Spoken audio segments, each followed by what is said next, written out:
I had always wanted to be someone, like I wanted to have my own thing.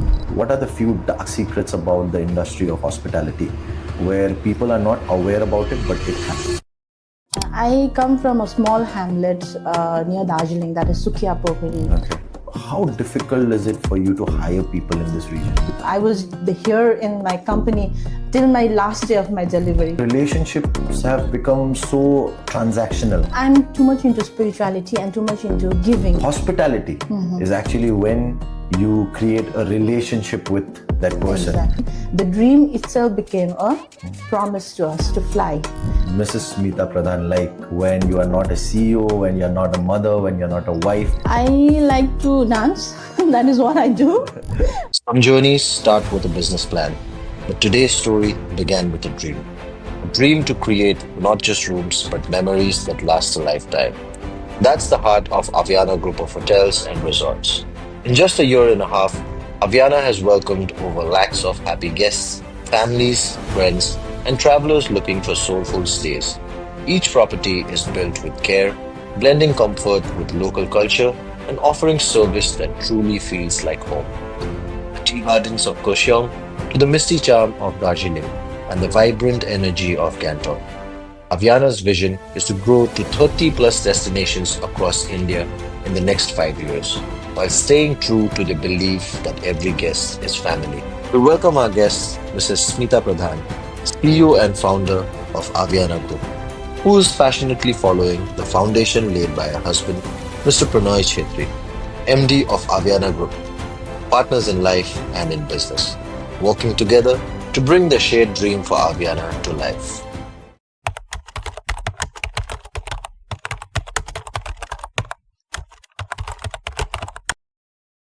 Good morning, ma'am. Hi, good morning. Thank you so much for being with us today and welcome to Dialogue Diaries. Yeah, it's my pleasure being here and thank you for having me here as well. Thank you for giving us this opportunity despite of your busy schedule. You've allowed us to interview you, and first of all, our entire team would like to congratulate you on the arrival of your newborn. So many congratulations to you and your family. Thank you very much. So ma'am, we can only imagine the challenges of bringing a newborn to this world, let alone running such a vast business along with it. So where do you seek the grit and determination to do so? The great determination in the sense, like I had always wanted to be someone, like I wanted to have my own thing, right? I wanted to have a luxury.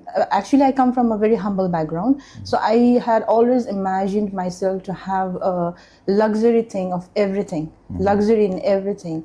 So that is why maybe, and my first child, Avianna, also came into the picture. And maybe that is the reason it drives us, I think that's the reason why the name of your company is also Avianna Group, right? Actually, it is. Because she's our soul. And it's because of her only that we have kept the name Avianna, right? So, ma'am, women are known to have a very nurturing nature. So, did motherhood bring certain changes towards your working ethics as well? Did it inspire you a certain way? Did it make you see things a little different and bring changes in your work ethics as well? Yes, a kind of discipline inbuilt in me. Like before, I was not that kind of disciplined person. I was like everywhere, But when the baby comes, you have a certain discipline in everything. So that has enlightened me with, yeah. No, I was speaking to few of your employees as well. They're so happy to be working in Avianna Group. I mean, I'm sure the environment here is very nice, because it's very. Sometimes you find people who are working there but just for the money, and they are not really happy in that environment. Yes. And it was very surprising for me that they also mentioned that you were here working till the very last day, right before your delivery as well. I mean, you only know the amount of pressure that you have while working for, while heading such a big organization. So why go through so much? I mean, you are already in a position, you have people looking after your business, but why do you want to push yourself so much and be so available in the company ecosystem while bringing a child to this world? Okay, firstly, I would like to say that I'm very blessed to have such a great team in my organization. I'm very blessed, because I'm just the backbone. I'm just the backbone of this company. But everything, the delivery, the content creation, and the way they execute things, it's all my team. I say we are a family, we are not an employee or we are not a boss, we are a family out here. So in that way, I feel very blessed to have them here. So what drove me was like, it is basically my husband's dream to have a corporate sector, He wanted to have a corporate sector where hundreds of people are working under him. So this hospitality was like entitled for me to look after. But I was not in that position to look, because I myself, maybe I was not in that position. I was less confident or something like that. So something turned out into my life. Some turning point happened wherein I was kept in a CEO position, but I was just a sitting duck, I was not doing anything. So all the teams were so boosted up. They were brainstorming everything, but I was just sitting there and watching. And maybe a year ago, something happened. Some shift happened into me that no, this hospitality, it is backed with the name of our children, my child, Avianna. So Avianna is the soul of our life, right?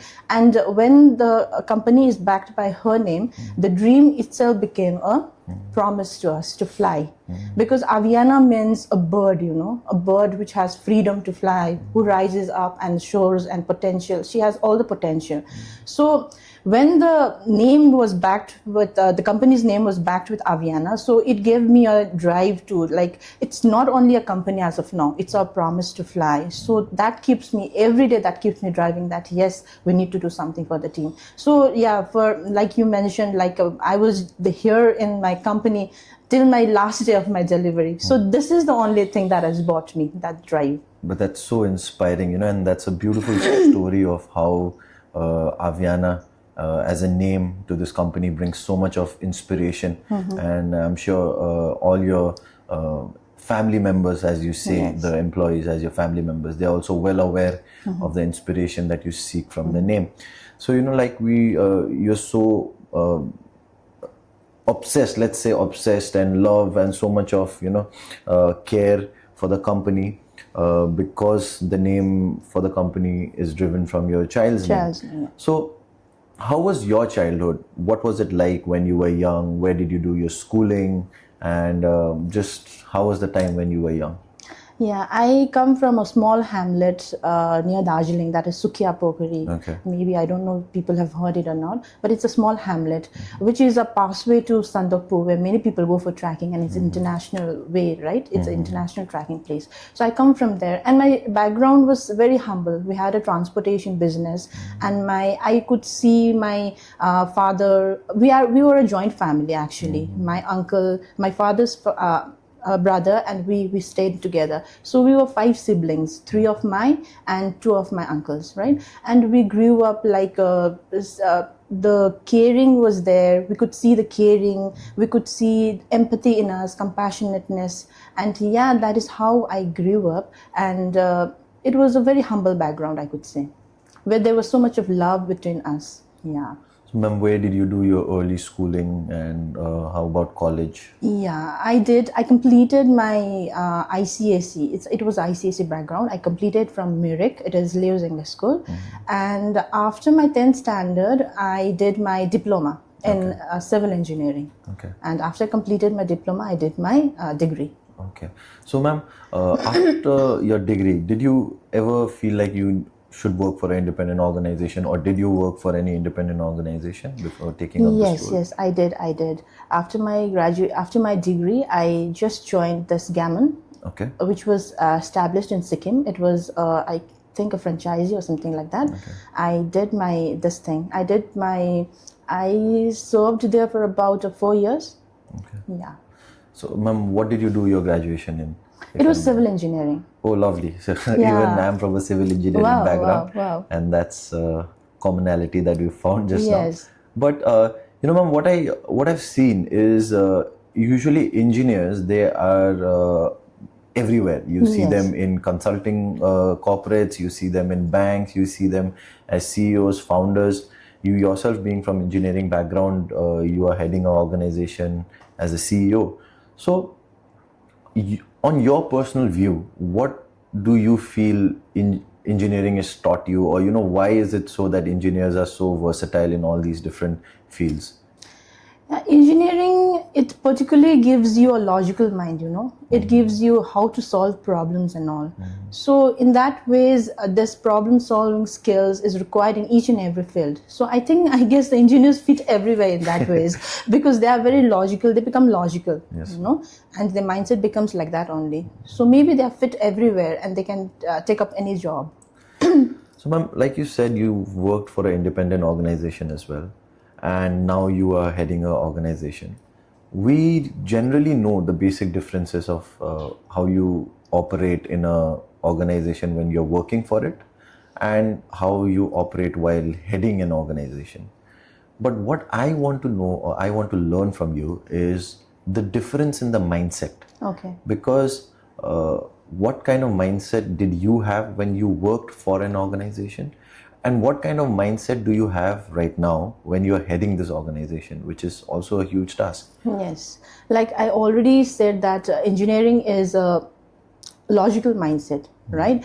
And I can say that in engineering, I have learned about solving problems, and I have learned about taking up tasks with so much of courage and going there, working with the people around, because civil engineering, it's definitely in the field.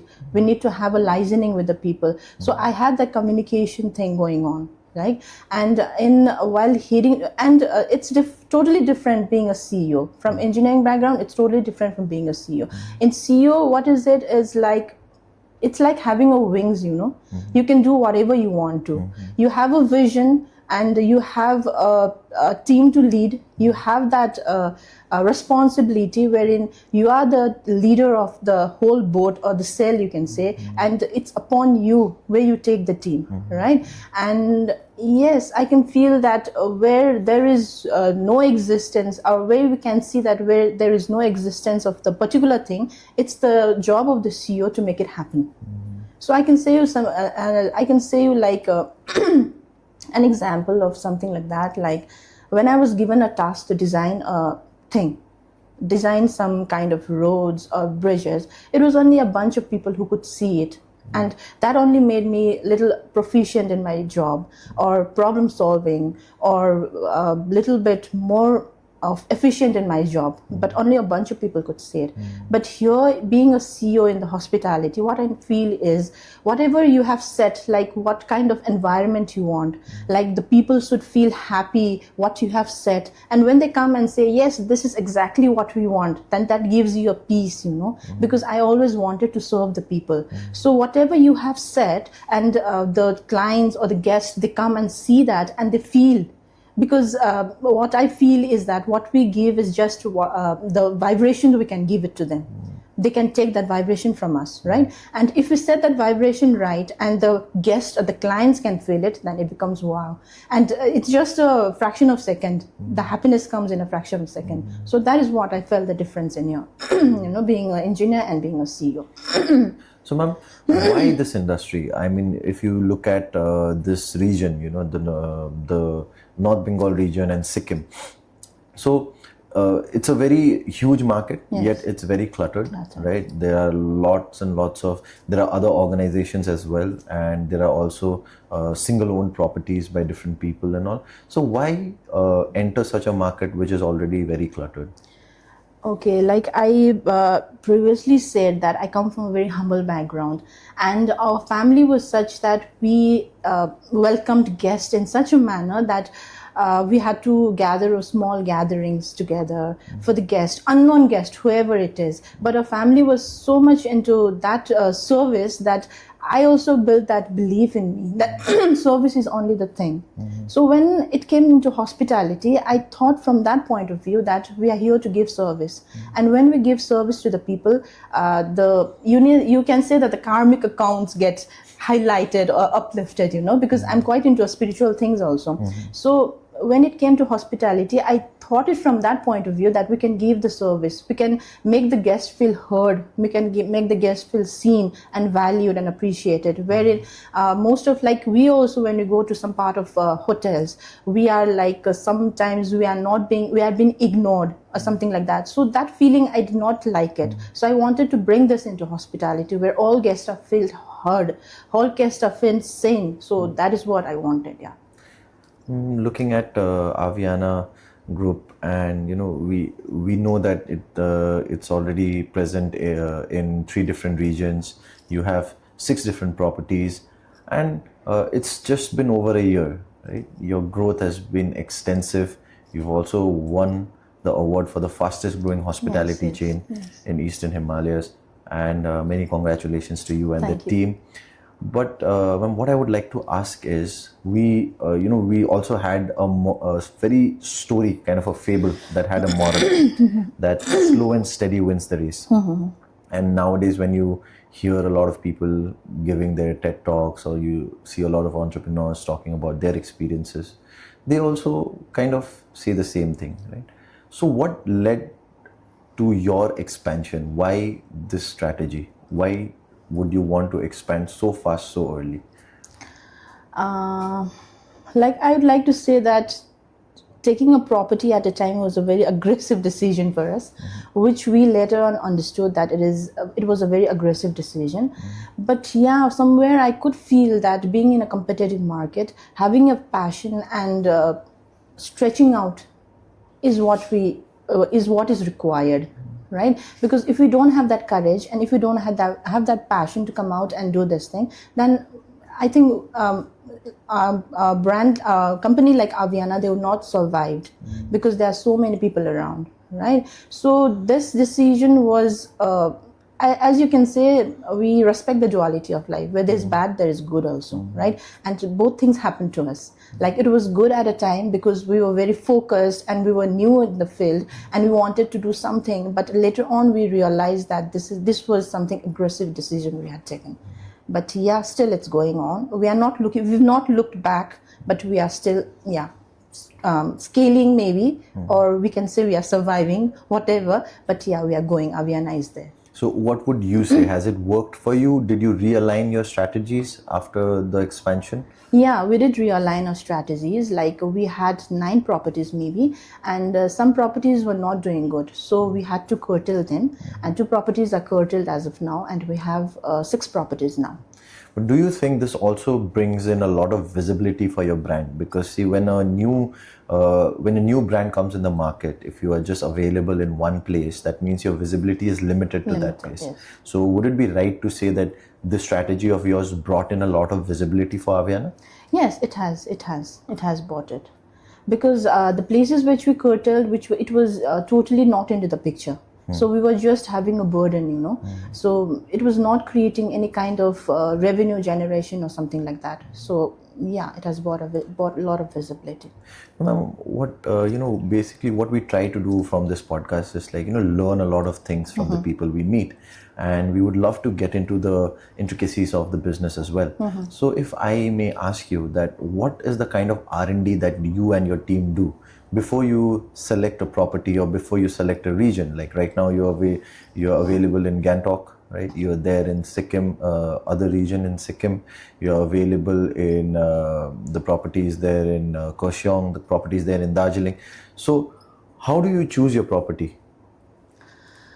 Like, choosing the property, I would say, like, I was firstly, when I saw, because I'm not from this background, right? And we had a bunch of people around us who did this R&D work. So from their experience, it was just a haphazard thing, I could say. Like, this property it has this much of inventory and we should take it. So after coming into hospitality and going deep into it, now I've realized that choosing the property is quite difficult. right? You need to have that vibe around. You need to have the connectness of the people. You need to have a right location where people feel like it's not that far away and it's not that close as well, and it's hustle and bustle is not there, but the vibe is there. So we need to look into all that perspective and all that areas, and we need to have that selection. So I feel that selection, it should take about a day or two to look after, like the people are connected to that area, and what is the vibe of that area, because the vibes also matter, right?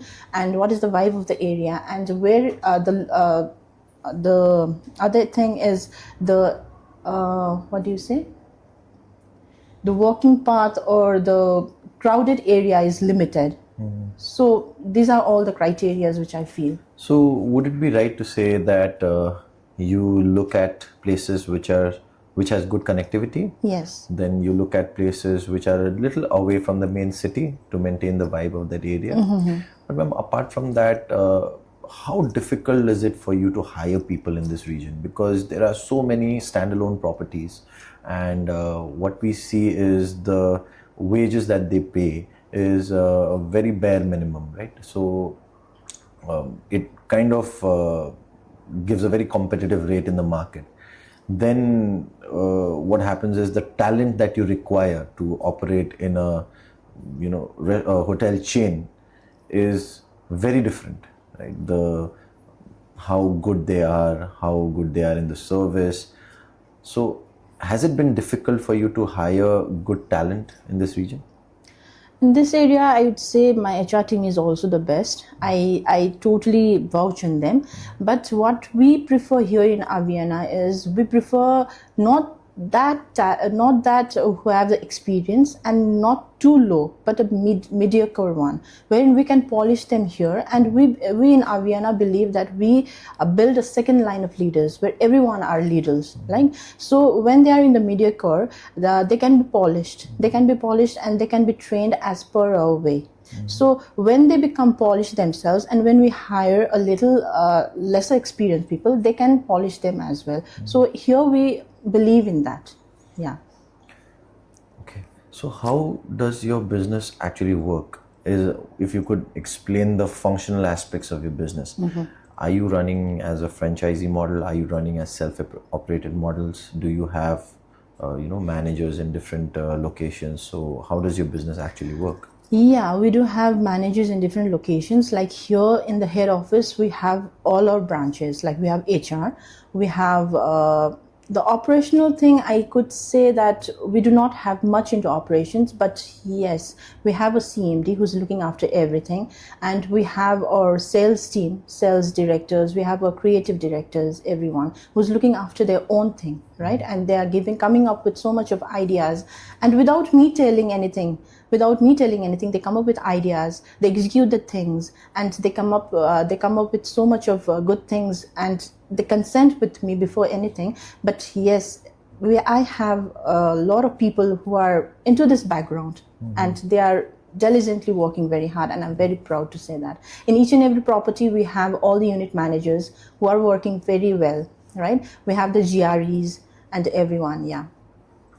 So ma'am, does Avianna work in a franchising model, or are all the properties self-operated? It's self-operated. So if it's self-operated as of now, you are running 6 properties, and you are one of the fastest growing chain in Eastern Himalayas. Do you see Avianna expanding towards other northeastern states as well? Yeah, actually, it would be funny to say here because we are just a 1 year thing, but my vision is to make Avianna go global.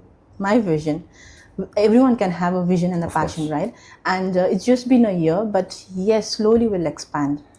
Do you think, ma'am, in that expansion, what would you like? Would you still want to be a self-operated company where all the properties are operated by the head office, or would you think about a franchising model in future as well?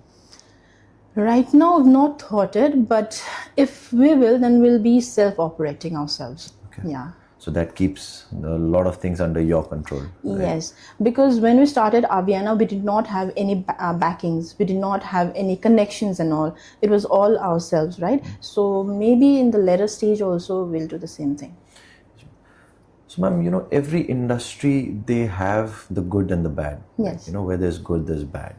And we don't belong to this industry, so we do not understand the details about the industry.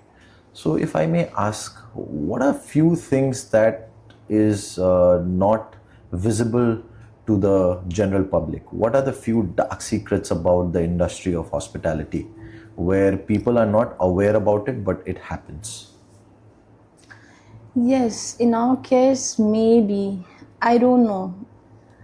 Maybe it's the universe way of saying that you buck up and you become ready with everything. But yes, in one of our properties, we had we could say a GST raid. And I don't know how did that happen, where did it come from? And if, I don't know, but if anyone, what would I say? Like, it's a blessing to us, I could say. If it was done by someone, I'm not like putting an allegation to anyone else also, but if it was done in case, but I would say, I would have said thank you so much for them, because it's because of you we are into a track as of now. We could realize that this is also a part of hospitality which needs to be taken care of. Though nothing had happened, everything was in track of ours, but still we need to buck up. That was the lesson which I got. Yeah. So yeah, there are some this kind of things keep on happening because we were just a year brand. A year ago we had started, and we have received so many awards, and we have received so much of recognition from so many things, and yeah, this kind of thing happens, but I take it as a gratitude. I take it as a lesson that yes, we need to be ready for this. Ma'am, do you think that is because of the competitive nature of this market? Do you think it's because your organization is such a young organization, it's just a year old, and yet you've managed to expand beautifully, you've managed to win so many accolades? Do you think it's because of your competitors? Maybe. Do you think it's because of that? Maybe, but I do not see them as a competitor, because when we came here, we came for us, not for them. We came to establish us, not them. So maybe it's from their part of view, maybe it's due to competitive point of view, but it can be anything. Yeah. Do scams happen in this industry? Have you ever come across? Might happen. It might happen when, like I said, that our operational operational department was not that tight, and our going to the properties were also not very often. But some kind of scams happened in our one of our properties. Yeah, maybe. Yeah. So they do happen. Yes. They do happen. Yes. We trust people, but the lesson which I got from here also, like, we trust people and we think people is the same everywhere, but it's not that. We need to keep a check on everyone. Do you think, ma'am, that's also because of the very loving and giving nature that you have, that maybe you might be? Maybe because here in Avianna we believe in freedom, harmony and peace, right? And for me, freedom is something which we do anything but staying in discipline. But for them, freedom, I don't know, it means like go anywhere, do anything, right? So that is what I'm about to implement in here, that the freedom is something which you do, but staying in discipline, right? Discipline, also the consistency matters, and that all things, yeah. Ma'am, you mentioned that you are not from the hospitality background, right? You are from an engineering background, yet you took up this humongous task of being a CEO of a well-recognized group, which has become a well-recognized group under you now. But in the initial days of your reign, when you started as the CEO of this company, did it ever make you feel like, because of your nature, that maybe I might be a little vulnerable, a little naive, maybe I didn't understand this in a certain way, and maybe people tried to take advantage just because thinking that you are new to this entire thing? Has it ever happened to you? Yes, it does. It did happen to me because I knew nothing about this industry, and I was very new to this industry, right? But I had a set of people whom I trusted very much. So due to them, I could learn a lot of things. I don't say that I'm a lifelong learner. I learn a lot. And while taking up this hospitality also, I did so many courses wherein I could see myself as a CEO, not randomly, because this is my company, I can do anything. So that thing, my husband, who is the MD of this company, he also doesn't like. So to give my direction and to have my things to be said also, I had to struggle a lot, being a CEO also, because I was just new to this hospitality and I knew nothing about it. So to reach in this position, I had to learn a lot. I had to do so many courses to become in this position, because I was not this kind of person. I was very low in self-worth. I was low in confidence. I did not know how to communicate. Like I'm communicating with you right now. It's all because of those courses which I have done, because that has built me so much of confidence, And yeah, those kind of scenario had come to my life. Like I was not being listened to. My decisions were ignored and something like that. Yeah. But that, I don't think so that's the case right now, and many, many congratulations to you for Thank that. you so much. Because only a person who is willing to learn Yes. can only excel in life, and we of course want to see Avianna grow. And Thank you so much. Since it's a very homegrown brand, it feels very personal when a homegrown brand, if it becomes global, we'll also be very proud of it. We'll get to say that we've been a small part of this organization. Yeah, obviously. Like this global thing, how did it come is like, I follow Sri Ravi Shankar, Gurudev, and he is into each and every part of the world. Who doesn't know Ravi Shankar ji, And with his inspiration, I thought that even a small thing, even a small brand or 2 cottage or 3 cottage, something like that, not a lavish one. Because in Avianna, what we believe is we believe in luxury, but there are so many things in hospitality comes, so many things like lavish, but we do not believe in lavish. We believe in the service we provide. We believe what we give to the people and how they feel. That is what we believe in here. The small cheer, the small laughter, and the thank you and the gratitude is the main thing, and that is what we want. The guests, they come with whatsoever energy, but when they leave, they have to leave with mindfulness, peacefulness, and that is the real motto of our thing, hospitality. When I hear you speak, ma'am, you speak so much about spirituality. You're speaking so much about giving, the service. You're talking, in our conversation that we are having right now, it's not once that you've mentioned about the luxuries that you're providing, or the fascinating things, or the great room, great service. None of those things that you've mentioned, right? It's all about the vibrations that you spoke about, the small cheers and laughters that you said right now. Is it some kind of conjunction between the spirituality mindset that you have, that you are trying to bring into the organization? Is it because of that? Yeah, maybe I'm too much into spirituality and too much into giving, because this is only what we get at the last. At the end, this karmic thing only, it's accountable. So the beds, the curtains, the linens, so many things, it is available in everywhere. But the kind of energy and the people who gets connected with the people, that is important. Because Ratan Tata, I just read a quote, by Ratan Tata. He said that if you are able to sell, then you have sold it properly. Okay, you have got a sales in that. And if the people comes again, then you have built a trust. But if the people tell to other people and they come back again, then you have built a brand. So right now what I feel is like Avianna is the same thing. It's just been a year, but we have already built a brand. I've seen so many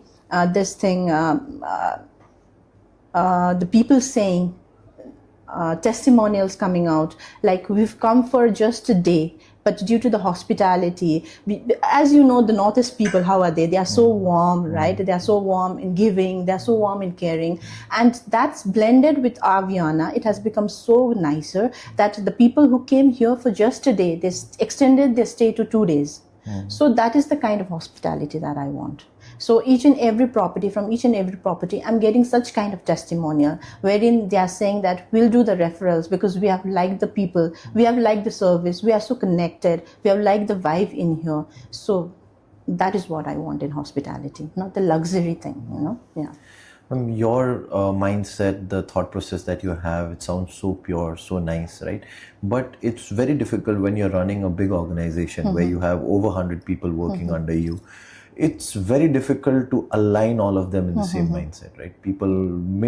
I'm sure people will not have the same mindset. It's either you get them aligned, or maybe you train them a certain way. Yes. So what are the day-to-day challenges that you face to run this kind of an operation? Yeah, initially we faced a lot of challenge, like my front staff was rude, or my housekeeping was not smiling, and something like that. But training them, not literally training, being physically training, but saying them over phone, saying them over Zoom, a little shift has come. But right now what I have thought is, like, I'll be implementing the energy walk in here, because I myself is doing that course, and I'm very thankful to my mentor, who is Ritu Agarwal. She's an energy coach, right? And I want to establish that energy work in here, where every people are vibrating at a very high energy. By energy, what do you mean? You mean your mind, body, and soul all are aligned together. But in the day-to-day life, what we feel is like, if we think different, we do different, and we have the different feeling. Right? Like, for example, if someone comes to me, okay, if someone comes to me and says something about this person, but that I love this person and I do not have that same feeling, but my thought will be different because she has told something about that person to me. My thought will be different, but my feeling is, no, I love this person, I have soft corner for him, and my action will be different. Like, I'll be shouting over him, and we are not congruent with each other. We are totally not congruent. So in that way, what happens is our vibration becomes very low, and whatever we want to attract in our life, it just goes away. It just goes away. So I want to make my people, not in a layman style, because energy work is very vast, right? In a layman style, I want to have this training, or you can say a workshop for my every staff, wherein we are vibrating at a very high energy. Like, when a client comes, and in the front office, in the front desk, if the receptionist is very, like, you can say, she's not smiling, she has a very angry face, how will the client feel? Will they feel awkward, or will they feel nicer? They'll feel awkward, right? Yeah. So that is what I want to, that vibrate at higher energy, so that whenever whoever comes, they also feel nicer, they also feel comfortable. Yeah. So ma'am, talking about these vibrations, this energy and all of these things, if I'm not wrong, if we go back 15 years, 20 years back, then these things were not that much into play. If you see, I mean, it was there, but it was not so now, because of internet, it's so readily available. People talk about it, people are more vocal about it. Like you said, people have energy coaches, and all these things are happening right now. And at that point of time, when we were young, and we didn't know all of these things, and honestly, a lot of people are still not into it, right? They don't understand the mechanics of it, they don't understand what these things are about. So did something happen in your life, or did an incident, something in your life that made you get into these kind of workshops, follow Sri Ravi Shankar ji? Did something happen in your life? Like, I was a very quiet person, and whenever some people would come into my home also, I was alone. I wouldn't mingle with them, because at this point, when I know about energy, I could feel that my vibration do not match with them. So I was a very quiet person and a lonely person. And I was very independent before marriage, I could say. I would do anything, because I had gone so far away to study by myself. I could say I was independent. But after marriage, I could say that my husband, he is very, very intelligent, he's the backbone of Avianna, and it is his vision and all those things that it has come up. And my life became such that I became dependent upon him. I would ask for validation to him. I would ask a little single thing. I was like hovering around him, I guess, at this point of time, when I look myself back then. So I was totally low in self-worth. I could not do anything by myself without his validation. So a turning point came like a year and a half, 2 years ago maybe. A turning point came where I felt that this is enough. Now this is enough. This is not you, Smeeta. You have to wake up, because the universe has sent you for some reason, right? Because everyone has the purpose of life. You'll not do anything without the purpose of life, and you should know your why also. So the universe has sent you for some purpose. You need to buck up now. So that is why I realized that my self-love is low, my self-worth is low, my self-love is totally not there. So that is how I went into this energy field, where I got to know that what we need to do to make ourselves equal, because we are all equal. We are not into a place where we feel dominated or something like that. We are all equal. So where do you see yourself right now? Because you are not this kind of person. So this is all the things that happened into my life, that small turning point which shifted a huge energy in me. Ma'am, it's so commendable that you are here with me having a conversation with the person who we just met, yet you are so proud about your vulnerabilities. Right? You are here expressing of how you got self-aware that you had low self-worth, how you managed to turn it all around. Do you think people are not self-aware as of this moment? A lot of people kind of fake it till the point that they have gone so under their own consciousness that they can't pull themselves back up. Yes, right now the people, they are just, what do I say? They're just happy with the thing they get. They're just happy with the thing they get. They do not see the depth in how strong and what credibility they have.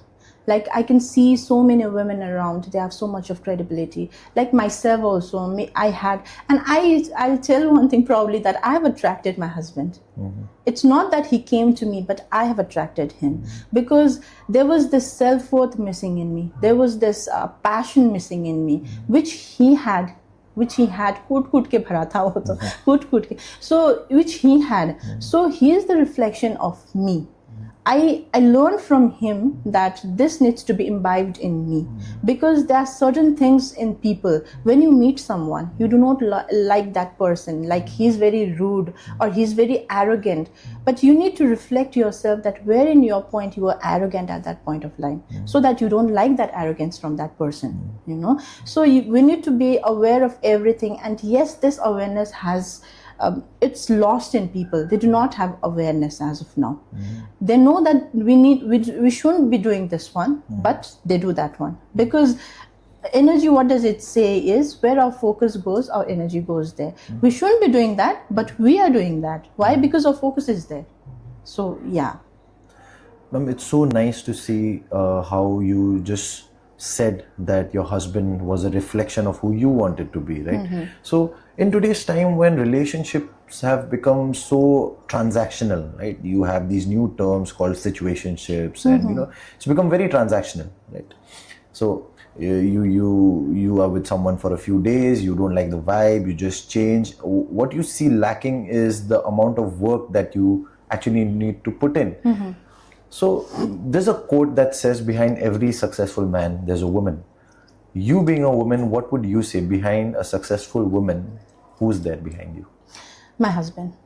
He's always been an inspiration and a mentor to me. I have said him so many times, so I don't know how he'll take it, but I have seen him so strong at every point of time, He doesn't show his inner face. He doesn't have that vulnerability.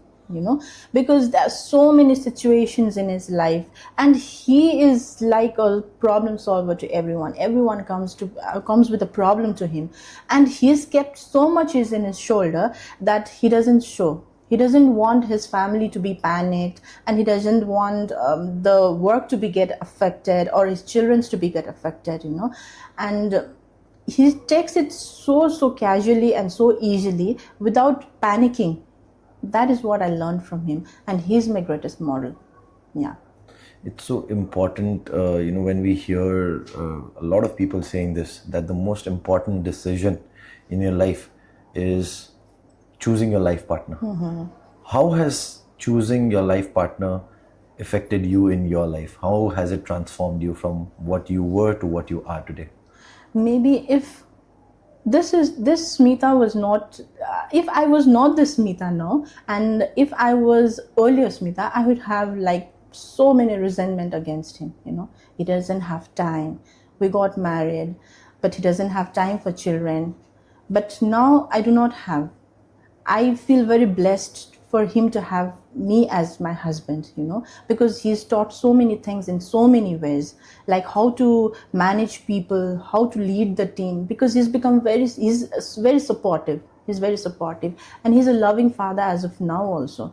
So I've learned many things from him, and I feel blessed to be his wife. So Sir is busy with his own ventures. You are busy with your own ventures. What do you feel that is the most important thing that has kept your relationship so tight, so intact, has so much of respect for each other? What do you think is the most important aspect that the people today should understand, that without that a relationship won't work?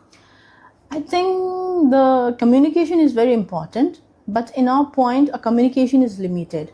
We give space to each other. We give time to think about each other, and when we are together, we just talk about things which needs to be solved, or we need to be taken forward and all. So that space needs to be given to everyone, so that the communication, the relationship comes out so beautifully.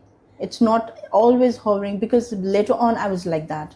I got to realize that space the husband also requires. Yeah, because they are into, and they go into their cave. They do not talk, they do not think, but at that point of time you do not panic, and you do not go on poking, why are you not doing this? You need to let him be in his cave, and when he comes out naturally, because when he is in that cave, he is just thinking about how to do, where to do, how to manage, what to do. And if we go and poke him, then it will naturally become a disaster. So I realized that we need to give a space to each other. So ma'am, we spoke about your business, we spoke about your relationship with Sir, we spoke about your child. But what about you? How is Mrs. Smeeta Pradhan like when you are not a CEO, when you are not a mother, when you are not a wife? What do you like? What are your hobbies? I like to dance. That is what I do. I like to dance, and I like adventure. I like traveling a lot. I like window shopping. Not window shopping. I like to go shopping and do shopping, and sometimes window shopping, And I like to travel. I like to try new things. Eating, Yeah. I'm a foodie, you can say. I like to try new things. Yeah. Even I'm a huge foodie. So what is something that you like, and which is the place that you've loved the most till now that you've traveled, be it India or abroad? Abroad also, like when we go abroad, my husband is not that foodie, and he goes into same old Nepali traditional thali. So I have to go there and eat with him. But yeah, I like to try different things. In India, I can say my favorite thing is South Indian. I like dosa. I like uttapam, everything like that. Yeah. This is the first time I'm hearing a Nepali person saying that you I like like South Indian. Because I was in Bangalore, and the South Indian food, I mean, it's nice. Of course, it has its own, beauty, and you like the dosa and everything. But after a certain point of time, the Nepali gene in me doesn't allow. We're so used to rice and chicken and all of that. And that's why. So you enjoy the South Indian delicacies? Yeah, I enjoy it because I don't prefer much of non-veg as of now. I don't prefer it, and I love it. Yeah, if rice is not there, I'm okay with it. That also, so I'm okay with that, and I like kinema. That is the main thing, Indians, and Nepalis. Yeah, kinema. Not everyone will understand kinema, but yeah, for people who like it, they do. Yeah. But there was a picture in this, no? The northeast picture was the kinema. Something, the name was... Akhuni. Akhuni, is the name of the movie. Yeah, they were going into some kind of this thing, terrace to cook. And everyone was like, Yeah. Even I've seen that movie. It was a nice movie. Yeah, it was a nice movie. It was a nice movie. So you watch a lot of movies? Not really. Not really. You don't get a lot of me time nowadays since busy with the children, busy with the work?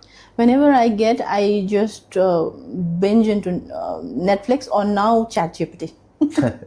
ChatGPT has become like the go-to friend, whatever you want, you just type and you get the knowledge of that. Yeah. So what are you watching on Netflix right now? Netflix, I watched Squid Game. I finished that, and I like this the kind of thriller type of thing, like who did this, like CID types, Oh, okay. What do you say that? Okay. Yeah, crime thriller. Crime thriller Yeah, crime movies, thriller. Yeah, not crime thriller CID. Basically, that is my father's favorite. But that kind of thriller, like who murdered it, who did it. If I was not into this CEO position, maybe I would be in IB, IB doing the things. Yeah. Yeah. But I think that's a good trait, because that'll help you if anyone makes any, like, trying to do some scam or trying to do something, then you can, like, you can have your own game within your organization. So how important is me time for you, for your own mental health, and how do you keep your sanity? Very important, very important. Me time is very important. Like, me time is not like dressing up yourself or doing something like that, but me time is giving you so much of knowledge, taking up so much of knowledge wherein you can implement in so many ways. So for me time is very important. And how do you spend your me time? What do you usually do? I have so many courses around, and it teaches about the life's lesson. It teaches about coaching. It teaches about the parenting thing, which I have all around. So I just look around all those things. I just keep listening to those things so that I can rewire my brain again, what I have forgotten about it. So in the day-to-day process, how do we process, So all those things, yeah. So, ma'am, anything that you learned while you were spending your me time, through your courses, through your experiences, something that you learned which you weren't aware of, and how you implemented that in your day-to-day life or maybe in your organization, something like that? What I learned is about my mind. We have two minds, that is conscious mind and the subconscious mind. The conscious mind is a logical mind, which gives you which tells you to do things and all, but your subconscious mind is someone who is executing the task. Like, you can say a prime minister and a president. The president is the one who tells you to do things, but the prime minister is who executes the thing, right? And our subconscious mind is that. So like, what happens is, I want to lose weight as of now, postpartum. I want to lose weight, right? And in my conscious mind, I'm saying that I want to lose weight, but in my subconscious mind, I'm saying, how can I do that? Is it possible in a month's time? Because I've given a deadline. Is it possible in that month's time to lose weight? How can I do that, Smeeta? You are taking everything. You are hydrating yourself. You are doing exercises. You are doing everything possible, but will it happen? My subconscious mind has that feeling, because the subconscious mind remembers only the feelings, vibrations, and the colors and all. It doesn't listen to your word. Though I'm saying I'll lose my weight, I've kept my deadline, but my subconscious mind is saying that. So it's being a contradictory between two. So what happens is, you will not lose weight. Whatever you do, you will not lose weight. So that is what I have learned. Whatever you speak, your subconscious mind should have that feeling and that emotion only. Then only you will be able to manifest things. Otherwise, you keep on chasing things. Is there a certain way that you personally follow to train your subconscious mind? Because not a lot of people do it. Yeah, gratitude is the main important thing. Gratitude. First, gratitude. And the other thing is journaling. If you don't journal also, you can just say it by your mouth. Like, I'm thankful for this. I'm thankful for each and everything. Gratitude, firstly. Then your subconscious mind is usually active at night. So at night, you can talk to your subconscious mind. These are all, like, you can say, these are so deep, and people might not feel like they can digest it, but this is how it works. But this is the thing, yeah. No, but I think this is the new world, how the new world is working, right? Because people are more into energies, people are more into vibrations, people do want to know more about the subconscious mind. There are training sessions. I think there's a lot of workshops also. So I think that's how you also learned all of these things. So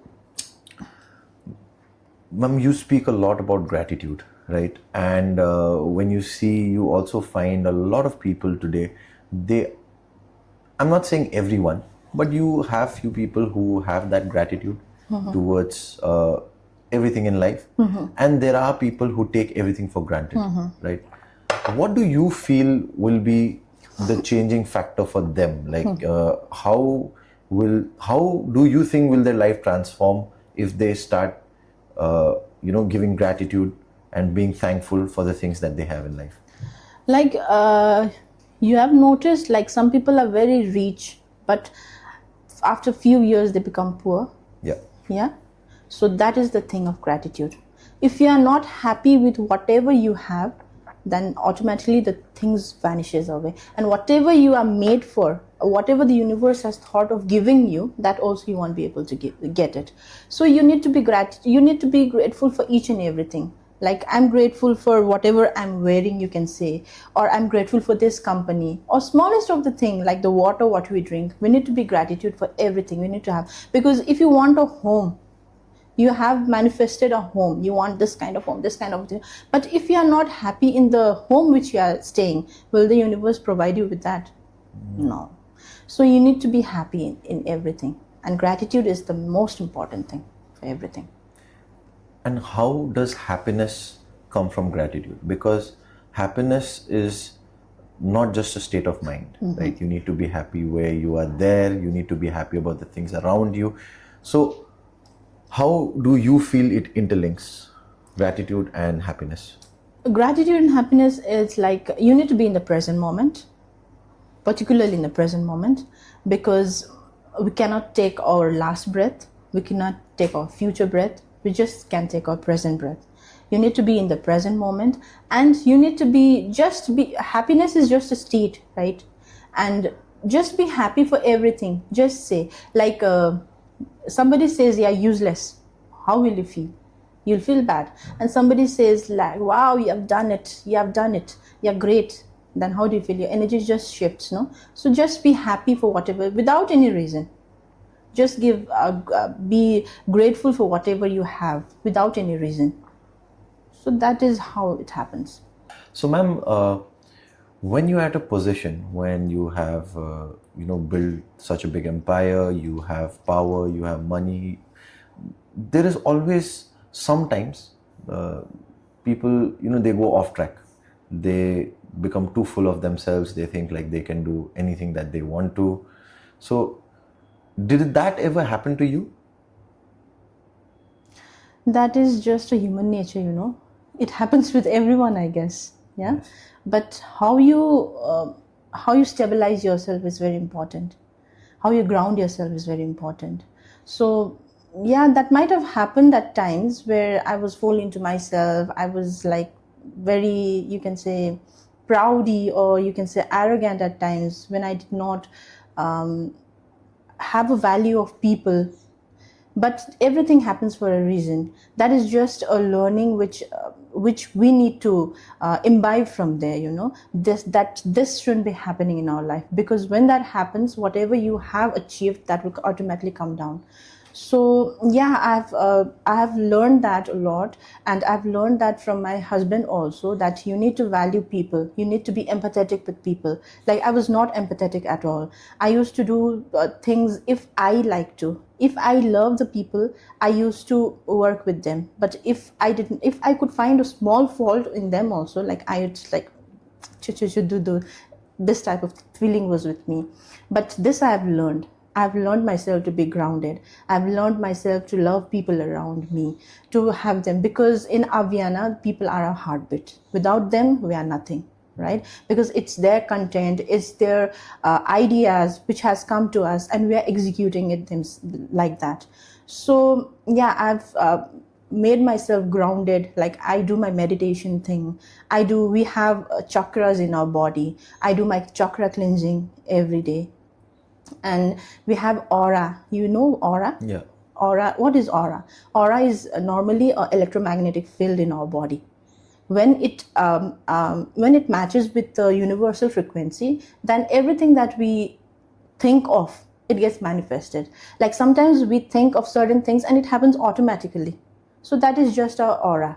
If our aura is clean, then everything gets manifested easily. But if that aura cleaning needs to be done, because energy is something which is passed on. We all are energy, we can say. It's just that we are grosser, and this glass is also an energy. It's just that we are lighter and this is grosser. This is grosser. So when we touch the glass like this, then my energy goes in here. And if I pass it into you, then my energy goes to you. So we are all energy being. So yeah, I have grounded myself. I have done my aura cleansing every day. So this is how I have seen, like being grounded and being being normal is that what is life is. Is that also the reason why you want to bring the energy workshops in your organization? Yes, that is the main thing, because I want this thing to be inbuilt in my staff, because their well-being is also met off. And some are very agitated, some are very frustrated, and some they have their own personal thing at their home, and when they come to work they bring the same vibe in here. So I do not want that to happen. When they come to their work, it should be peace of mind, and whenever the guest also they go, they should have that lightness in them, so that it's not always about generation of revenue or something like that, but it's about giving them the right kind of well-being, emotional well-being, which everyone requires at this point of time, because this era is such that it's very vulnerable. Anything can happen anytime. A little bit, like we can say to our teenagers also, if we become a little harsh to them, what they'll do, I'll suicide, I'll cut this, I'll be here, I'll be there. That means they're not at all emotional stable. So to have that emotional stability, this kind of thing is very important. Like you just mentioned about the teenagers, why do you think this is happening? Why so many suicidal cases? Why are the children being so impulsive about their decisions? Is it because of the kind of pressure that they are having nowadays? Is it because they are striving for something which is very fake because of the internet that is so readily available to them? Why do you think these decisions are happening? I ask you this as your personal view, also because you are a mother to 2 children, and they are going to step into the world of internet and everything very soon. So how do you think can you protect them, and why is this thing happening? The first thing is the internet and all the things going around is just a byproduct. Okay, the main thing is you need to work upon yourself only. Like there are certain feelings, like when we say don't do this, then they have certain kind of feelings imbibed in them, and that feeling gets stuck at somewhere in your body, right? And that feeling cannot be processed. So when that feeling cannot be processed, what happens is you go into a very low energy. Your vibration becomes very low. So it is very important for every person to be spiritual as of now. Like I had a master class of AI recently. So he asked a question like, what is the very important thing if you want to master AI? So we were into different genre, like we need to be perfect, we need to have this thing. But what was the shocking answer? He said it is spirituality. Why spirituality? Okay. Because your outer world is anything, but your inner world has to be your outer world. You have to go inward, because in the inner world you have everything what you look outside. So when your inner world is perfect at peace, you see everything around very clearly. So your outer world is whatever, but your inner world has to be very, very peaceful. So for that, you need to do your meditation, you need to do your chakra healing, because we have 7 points in our body. So if your feeling is not properly processed, it gets stuck in one point of time, and that energy that point gets blocked, and you get a lot of diseases in that point. Like in our stomach we have this thing, solar plexus, okay, and the solar plexus is for our self-worth, for our confidence. And if that is low, what happens is you'll not be able to take decisions, you'll not be able to come up with so much of confidence. So you need to process all of these things. So right now in our teenagers, what has happened is they are so much they have consumed so much of internet thing and all those things that their mind does not process properly. They have a different, like I said, thought, words, and actions. They need to be aligned, but it's not aligned out there because they see so many things out there and they want to process the same thing, but that's not happening, no? So your energy gets blocked in there. So they become so impulsive. So they want to take this decision and they want to have the thing at that point of time only. They are so impatient. So this is what is happening. So spirituality is very important at this point of time. And there's one this question can be like, for a lot of people, it can be right also, it can be wrong also. I am asking you this question from my personal point of view. Okay. So back when we were young, I mean, our parents, our teachers, they didn't spare us on hitting sometimes, right? And we were also not so tech savvy at that point of time. We would go out, we would play. I'm talking about myself, right? And in fact, in my family also, so my aunt, who's my chema, my mom's sister, she loves me dearly and she's very close to me. But she's also the one who has spanked me the most, who's hit me the most when I was young, right? But now that I've grown up and I see children being spared the hit, I see a lot of children, misbehaving, a lot of them being disrespectful. And I also say this because I run a school as well. So because of that, we interact with a lot of children. So do you think as a mother, do you think your children or children per se should be, given the hit if required at any given point of time? Or is it okay, since like you see nowadays the CBSE rule says that you cannot hit the children, right? But I also have teachers who tell us that you guys were naughty, but you were not disrespectful.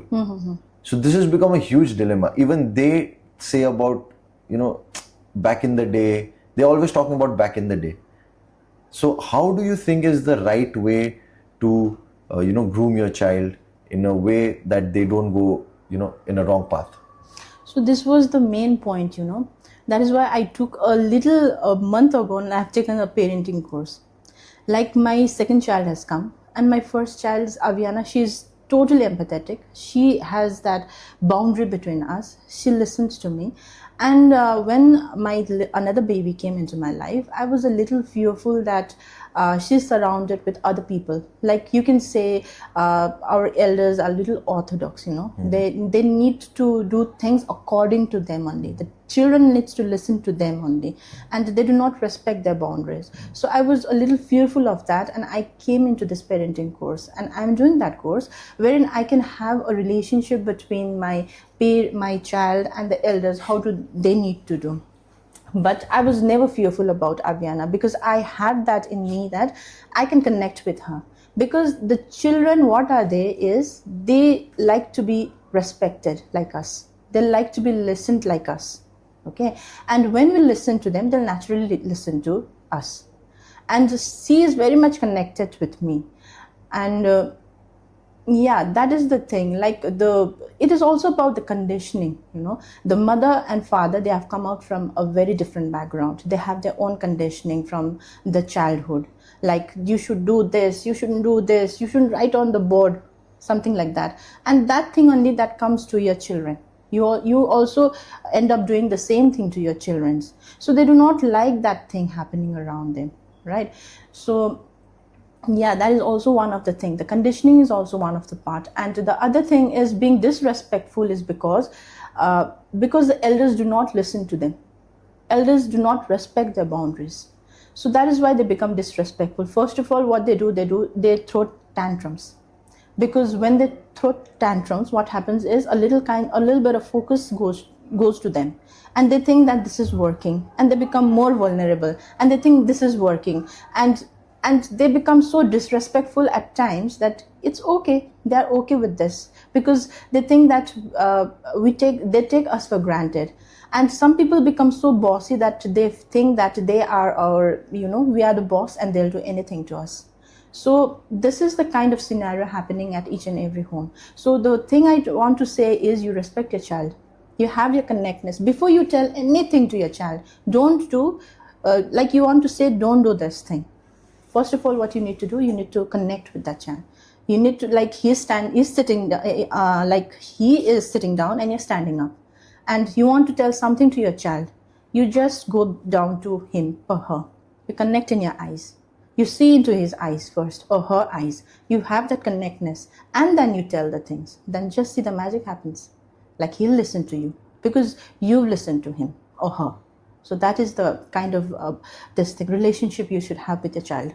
So, ma'am, would it be correct to say that it's not the, like, since this generation of children are very different from how we were, and it's not just the years gap, but it's also because of the era and technology. Do you think it's the parents that need more grooming than the children? Yes, obviously. Parents need grooming because parents are orthodox. They are doing the same kind of thing which their parents are doing, which their forefathers are doing, right? And now it's become a different era as of now. So now a lot of technologies has come. So the parents need the most of the grooming. Like, I was talking to my sister also, my own sister. She has his son of 11 years, and he was a little silent guy, something like that. But right now what has happened is he's not looking into his studies, he's not going into his studies. So I questioned her. When he says, like, he's too much into phone, she says that. So when I told her, when he asks you the phone, do you say no and go to study, or do you say, okay, take it for 10 minutes and you go to study? She said that I'll give him for 10 minutes, but still he asks for phone. And he said, after he asked for after 10 minutes, do you say that you go to study right away, or you say that, okay, 2 minutes and then you go to study? And she said that I'll tell him to go to study right away. So that is the point, because children always like choices. You say either this or that. You give a choice, like a one which is preferred to them and one which is not preferred to them. And a one which is preferred to us and one which is not preferred to them. So they'll choose the choice which is preferred to us. Like, when I say to my child, you want to go, let's study, I'll take you city center, or I'll let you stay at home, let's study. Then he'll still say, I'll go to the city center. Okay, then I'll take you to city center, do your homework. Then she does that. So we have to give the choices. And whenever they ask for phone also, they say, I'll watch it for 10 minutes. And we'll say, okay. After that, they have this thing to say that 2 minutes more. And we have to be okay with that. Because after we give for 2 minutes, they say that it's okay now. Now it's the time we need to go. So I have told her the same thing. Whenever he asked for the phone second time, you say, if he says 5 minutes, you say 2 minutes and give him the phone. That is because his thing is also being respected. And when his thing is respected, and he has that feeling that I need to respect my mother, whatever she's saying. So I've given her that tactics. I don't know if it will work, but this works for me. So this is the kind of parenting that needs to be done. Yes, you very rightly mentioned that, parents are still, a lot of the parents are still in a very orthodox mindset, that they still follow whatever their forefathers have done. And a lot of that also translates into the marriage nowadays, right? A lot of places you see intercaste marriages happening. A lot of places you see intercaste marriages not happening, just because of the parents are, just against the bride or the groom. What do you feel as a parent? How would you judge your whoever, right? Your daughter-in-law or your son-in-law? How would you judge? Based on the caste, based on the creed, or based on the money, or does values and behavior and your child's happiness matter more to you? Obviously, the child's, I'm just distorting by saying obviously and this thing, but yeah, child's happiness matters the most. No money is the byproduct. Money is essential part of the life. It is required, but caste and creed, it doesn't matter. Because it's said in the astrology, whenever I showed this thing to the astrologer, my Avianna's this thing, it is said that she'll marry to an intercaste system. So I'm okay with that. It's already been said that she is going to marry to this person. So I'm okay with that until and unless she's happy.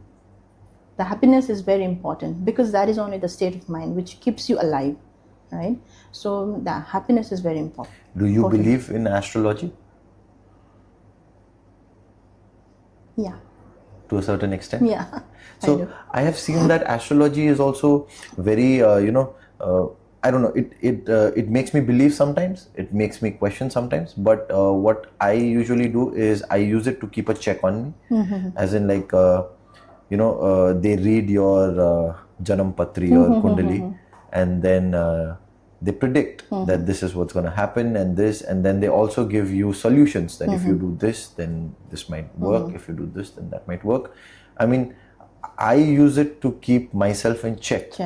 And just give that reassurance that, okay, I've done something from my end, and hopefully that thing won't happen, whatever they have said. So for me, it's more like a belief that just for reassurance. How does it work for you? Do you do it for your reassurance, or do you really believe a lot in astrology?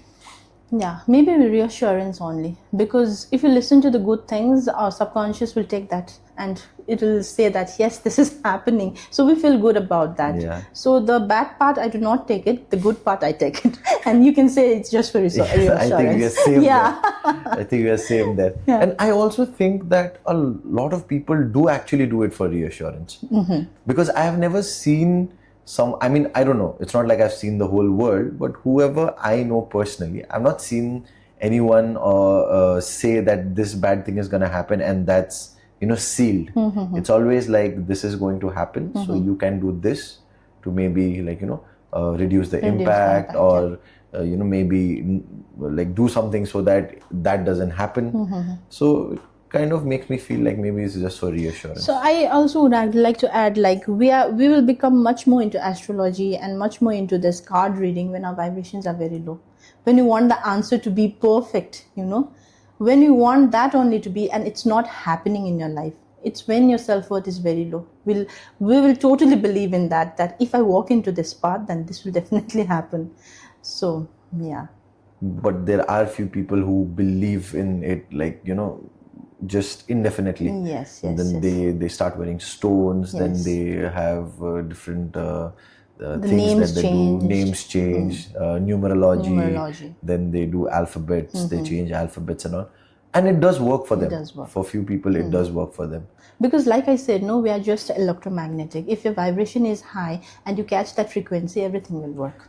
Do you think it's just kind of training your subconscious mind that once, suppose, say someone tells me that if you wear a particular stone, then it'll boost your energy, or it'll boost your, it'll control your temper.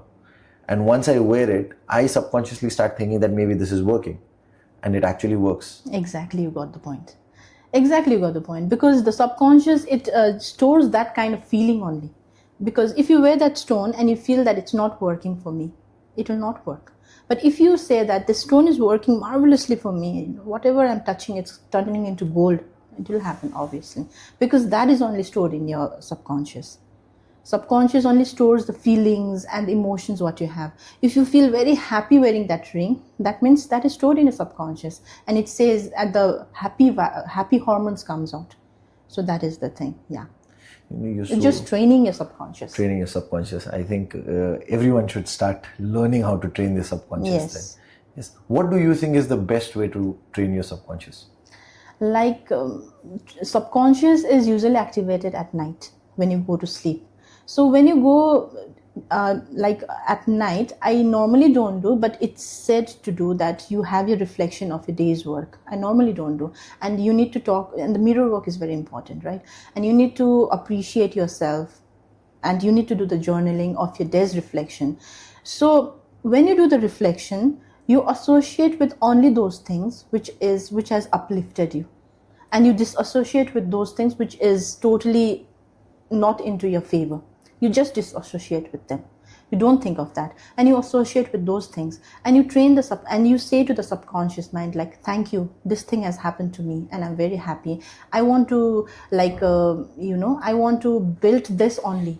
And you talk with your subconscious mind with that feeling that thank you very much for protecting or guiding me or something like that. And you sleep with that feeling, and that subconscious mind will take. Because it's activated throughout the night.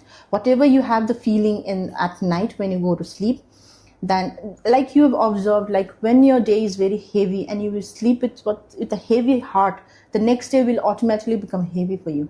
the head is spinning around, you're feeling very gross, you don't like to do anything. But when you sleep with a light heart, very happy, without anything, peaceful within inside, without any reason, then you see the next day is very energetic for you. You wake up early, you wake up singing, even though you do not have a nice sleep, but still you wake up. So that is the subconscious mind. You need to activate at night. You need to talk to it as much as possible. What is good you felt about. Like you need to have your own affirmations, like I am affirmation. That means I am means it is directly related to the universe. Yeah. So when you say I am busy, that is giving a negative impact. That is not a God's vibration. You should say I am preoccupied, I am happy, I am wealthy, I am content. Because after I am, which you put the word, that is God's word. So you cannot put a negative vibration out there. So you need to have a positive vibration out there. Like I'm happy, I'm confident, I'm courageous, like that. Yeah.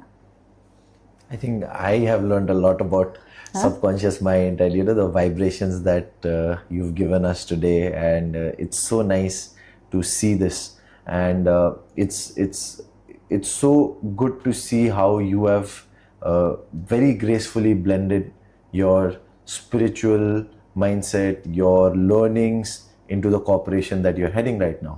So if you had to put down on paper why Avianna is different from any other organization in the world, what would be a couple of things that you would say? Firstly, what I say is we do not believe in more luxurious things. We believe in what we give to the people, because that is what they feel. And another one is hospitality is energy, because without energy nothing happens. Like if a housekeeping staff is very angry and she is very dull and she is doing her bed sheets and she is cleaning the room, then what kind of vibes she'll leave? She'll leave that uneasy kind of vibe. And when the guest comes, they'll have that same vibe. Even they're happy, but they'll feel some kind of discomfort. They'll not like the property at some point of time, and they'll not come again. So the other thing is, if the housekeeping staff is very happy, jovial, and she's singing and she's doing the work, then the vibe will only be different. Yeah, and whatever person comes, they'll feel so refreshed, they'll like the property without any reason. We've not done a single thing, but still they'll like the property. So this is the different theme I want to bring into hospitality, that hospitality is not about transactions, hospitality is not about the revenue which is generated, but hospitality is the energy, what we give to the people, what service, how we care to them. And definitely we need to look about the NDPP. If there are 5 words, that is need, pain, frustration, and pleasure and fear. Because whenever we go to some properties, we definitely have some kind of fear, or we have that frustration, like our keys are not working. We need to call the reception so many times, and after such a long time they come up. So this kind of gap I want to minimize. I want to give them the best of the best service, wherein they feel like home, more than home. Like at one point of button and everything is there. And right now, by touch wood, by God's grace, that kind of testimonial is coming. Like I'm having the names of my GREs who are doing the best service. So to them, we are giving some kind of some kind of points to them, so that they will be uplifted, boosted. They'll do more service. And doing the service by them, their karmic account is also improving. So yeah, this is what I want. Slowly, because here in Avianna, what we feel is together we grow, together we multiply. Right? We are for the people all the time. Your definition about your organization is so pure and so apt. I'll tell you why. Because I just come across a reel a few days back, and in which a very famous actor has been asked, is actually stating the difference between service and hospitality, where he says that service is the process of providing whatever service you're providing, right? It's just the process of providing it. Say it may be water, food, or whatever you're supposed to do. So that is service. But hospitality is actually when you create a relationship with that person. Exactly. And that is exactly what you defined through your organization right now. So which makes me believe that you really are into the field of hospitality, Yes. and not just providing service. But ma'am, as we would like to, sum up this entire beautiful conversation that we have, you are only human. So you will have the lowest of the lows in your part of life as well. How do you maintain a positive mindset when you are on the low? Wow, that's a great question. Yeah. Like whenever, because we are naturally humans, and I've been around, what's my age? It's been 35, it's not to reveal, but still, it's been 35 or 36 years, I guess, right? So we are conditioned that way. So it's not a snap of a finger that your mindset will change. You'll have that feeling coming again and again. But it's up to you how you will do that. The first thing is acceptance. You accept it. When the thought comes, whenever someone comes and someone tells you something, the thought will come, but you need not dwell in that. You need to say, okay, I see you, I acknowledge you, I feel you, but I do not dwell in that. I surrender it to you and see the shift happening. You'll automatically have the shift in there. You'll feel the thought, you'll acknowledge the thought, but you'll not dwell in that. You will not dwell thinking what to do next, what to do that. You just surrender it to the universe. That is it. And you see the shift happening. That is what I'll tell. So I think that's the biggest learning point that we had in our entire conversation today. Ma'am, thank you so much for giving us this opportunity to have a beautiful conversation.